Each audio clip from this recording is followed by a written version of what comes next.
Hey, what's up guys? Welcome back to the Ignite SAT Mastery course.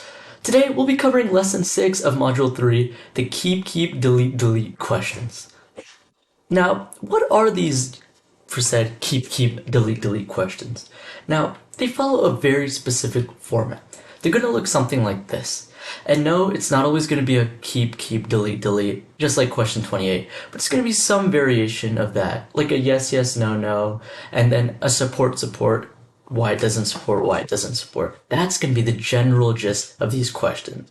As you can see in question 28, it's a kept, then deleted, and 6, it's a yes, then a no. But the main point of these questions is that it tests two different opposing views and your ability to support that view you feel is correct.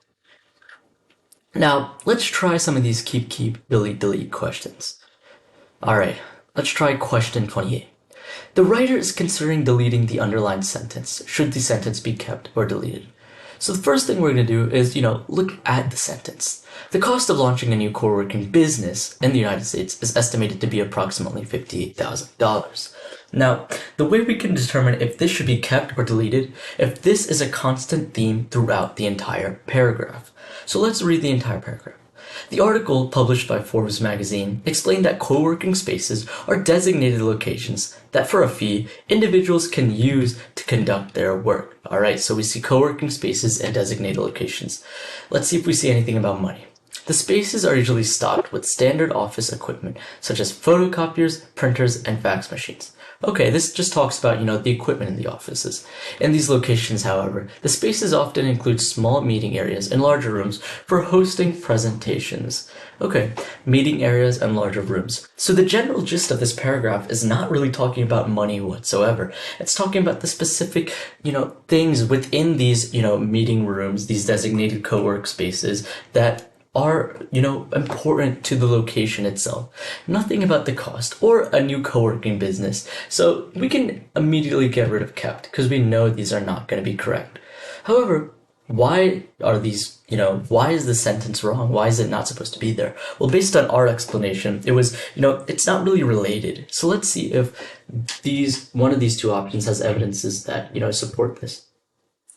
D is saying because it repeats information. Well, this information was never said, so we can rule that out. And C is saying because it blurs the main idea of the paragraph.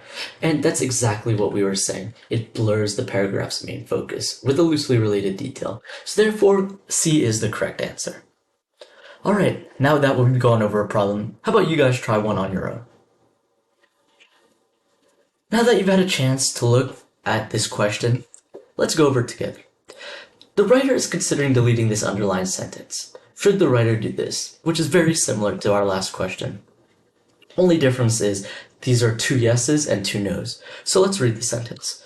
Though these conservation methods can be costly and time-consuming, which was, from the previous paragraph, they're well worth the effort. So this paragraph needs to prove that there's a positive to Greek yogurt, that it's well worth the effort. Nutritionists consider Greek yogurt to be a healthy food. It is an excellent source of calcium and protein, serves to be a digestive aid, and it contains few calories in unsweetened and non-fat forms.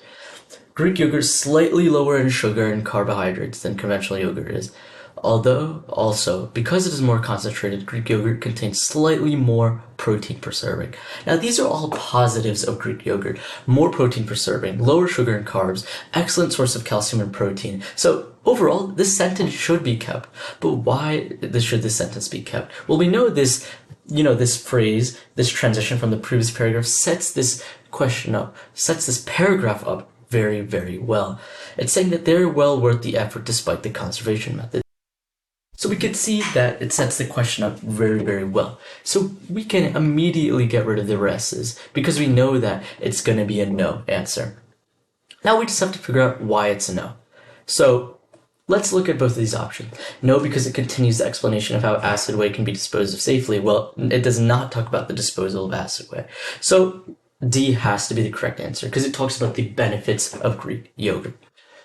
Now, let's look at some tips when answering these questions. First thing to do is check. Check if this is going to be a yes or a no, or a keep or delete. Eliminating 50% of the answers is key to finding out whether something should be kept or deleted.